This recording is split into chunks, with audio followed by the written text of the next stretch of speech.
everybody. The first of 4 live streams talking about the NFL playoff previews. Of course, I am Earl Holland here on the Sports Refuge, and with me, my guest, Darryl Davis, a diehard lifelong Miami Dolphins fan. Thank you for coming on the show. I know, especially, there's got to be a lot of excitement heading into the playoffs, and especially these final weeks before the playoffs begin. What really is the excitement like for you right now? It's wild. A year ago, I didn't see us in this position, so I'm happy to see that we are so close to actually getting in, and hopeful that we can keep this run going. One of the first things I wanted to ask you, especially as we do with every person that comes on, how long have you been a fan of your team, and what led to that draw of being a Dolphins fan? Gosh, I've been a fan of the Dolphins for about 30 years now.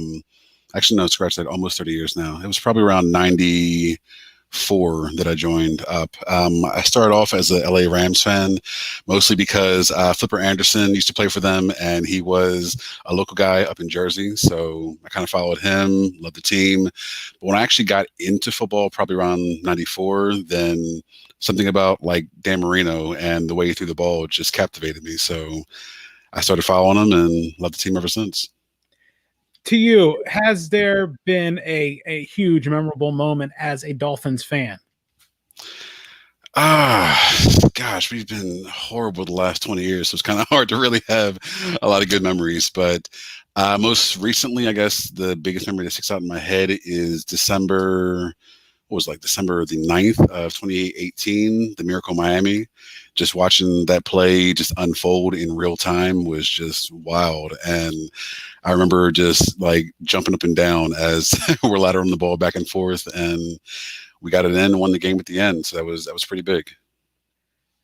What were your expectations coming into the season? I know second year under Flores and a lot of after some tough games, I know there was a little bit of optimism, them taking down the Patriots and things like that last year. It seems like clockwork, there's always a Dolphins win against the Patriots when you least expect it, and it always seems like that's been happening a lot more consistently over the past few years as well. This year, they've already exceeded my expectations. I saw us getting 8 wins. Like, honestly, last year I didn't see us even getting to 5, so I knew we'd do a bit better this year. We're already at 8. We're already at 9. And just to see that we have a shot at the playoffs has been more than what I could have expected. So we've already gone past that. I also expected to see Tua hop in. I thought it would be later on in the year, but he's been balling out since he's been in there. So, yeah, I'm just hoping that we can continue to see some good play out of Tua and our defense continue to do what they do. Was there a point in the season that you felt optimistic about the Dolphins' playoff chances? Right now. Like I said, honestly, I try to keep my expectations low, but right now, knowing that we are so close and that it really is in our hands, if we went out, we're in, then that gives me some pretty good hope. Even if we lose, then we still have a shot at getting in. I'm just looking forward to seeing what these next 2 weeks actually have for us. Was there a point you were worried that the Dolphins weren't going to make the playoffs? Right now, I know they have their fate in their hands. Yeah, again, honestly, right now, it's in our hands. Again, if they can ball out, if they can beat the Raiders and then the Bills, then we're in. But I know it's going to be a tough task because each team's going to still try to spoil as best they can and keep us out. So, like I said, I'm just looking forward to these next 2 weekends. Looking at the playoffs and the situation Miami's in, who do you feel like the Dolphins' best match up with? Let's see. For this year, I think one of our best matchups is probably the Cardinals. Like, I love watching that game. We had to come back and take it out, but I feel like we actually did pretty well considering you got Kyler and D-Hop on the other side. We shut down D-Hop for, I think, maybe 30 yards all game. So to see us actually do pretty good against that offense was kind of surprising. And when it comes to the AFC, who do you think, if you facing a first round opponent, be it Buffalo or Pittsburgh or maybe Indianapolis or Tennessee, depending on who comes out of the South, who are some of the teams that you feel like those you have the best chance to knock off? Right now, the way Pittsburgh's playing, I'm hoping we get we get Pittsburgh, because these last three games of them losing have been just wild. And obviously, as a Dolphins fan, it's good to see that they didn't get the perfect season. So I would love to go up against them first off, but chances are we probably have the Bills first, and the way they've been playing this year is going to be kind of a tough task. Now, who's the team in the AFC playoff race and the playoffs that you're hoping you don't end up seeing? Again, the Bills. Like I said, they're division rivals, so of course, I know it's going to be a hard game no matter what. Anything can happen any given Sunday, but again, the way they've been playing it's been. I'm kind of happy for them, actually, because I remember back in the Jim Kelly days, and they haven't won the AFC East in, what was it, 25 years. So to see them actually get it again, I'm happy for them, but I'm looking forward to seeing Miami kind of take that crown again and keep it going down in South Beach for a long time coming. And I know it was interesting. There was a note that before the Bills won the East, the Colts had won the more recently than the Bills, and that's very interesting just to see that, especially since the realignment occurred. Wow, it's been a while since they did the realignment, but just to see that, and it looks like it's probably the permanent changing of the guard in that division, whether it's going to be consistently someone else other than New England, or whether it's going to be Buffalo and Miami fighting it out. You don't know. I mean, yeah, I admittedly did not mention the Jets because that's a ways to go. I mean, but again, I think you guys saw the progress and the rebuild, and you guys went quicker than expected. But it all depends on if you have the right pieces in place down in New Jersey for the Giant. I mean, pardon me, the Jets. I mean, I always think about the Madden games where the Giants were always New York, and it was the insult that they made the Jet New Jersey just to differentiate. It's not like they had, in every other sports game, New York A, New York N, nothing like that. They didn't do that. They just New York and New Jersey. Pretty much, yeah. And I definitely agree. Like, the Jets have a long way going.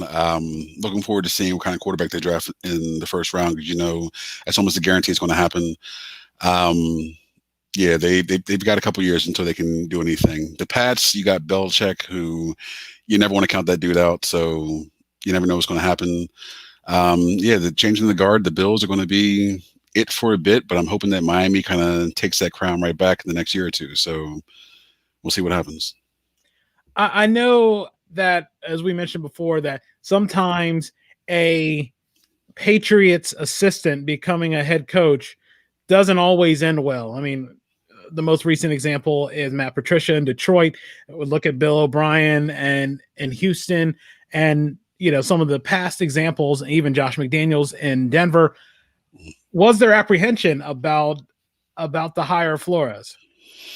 At first, I think so, because obviously, like you just said, I mean, you got Patricia, you've got several others who just haven't really done much of anything. So Flores coming in, I mean, he sounded like he'd done pretty well for himself in New England. I'd hope that it would translate well, but I think his time as a scout also kind of helped him be a pretty good judge of players as well. So he's translated that into working pretty well with his guys. And this year alone, I mean, watching the way that he's come out in defense of his players, especially in that unfortunate brawl that happened, but he was ready to get into the mix and everything, just to make sure he's still with his players. So that is always something I love to see in a coach, and he's been calling the right plays. So I'm kind of happy that he kind of was, so far, the good apple to fall from the tree.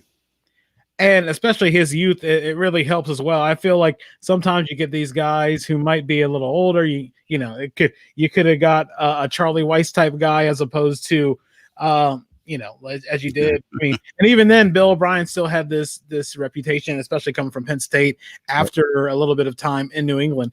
But I think the youth also helps as well, because as long as you're able to relate to them, I mean that. But then again, Don Shula was able to relate to guys, especially 30 years younger than him. So, I mean, it can go either way. It all depends on how well that coaches can handle, as they say, not the X's and O's, but the Jimmies and Joes. Yeah, that's very true. Now we get to the big thing, the Super Bowl prediction. Who do you have coming out of the AFC? Who do you have coming out of the NFC? And what will the final score be? Honestly, I got to play it safe and say Chiefs and Saints. They truly do seem like they're currently the best teams out of each each side. I would love to see the Packers be the ones out of the NFC, because I would love to see Aaron Rodgers go for another ring potentially, but that's my assumption. I would I would love to be Homer and say Miami's going to go all the way, but I kind of tend to be a little bit more realistic with with my pick. So Chiefs Saints 30-27, Chiefs over Saints. And it's a surprise. A lot of people have been picking the Chiefs coming out, with a couple of exceptions. It's been pretty much Chiefs and the AFC, but it's been sort of half and half with New Orleans and Green Bay as the favorite to come out of the NFC. In your mind, is there somebody in either conference that could make some noise, that could shake up things in the brackets? Maybe not advance extremely deep, but really knock off a favorite. The Dolphins. No, I'm playing. I'm joking. No, honestly, the Bills. Like I said, they are doing a lot better than I thought they would. Like when the season first started off, they were having some good wins.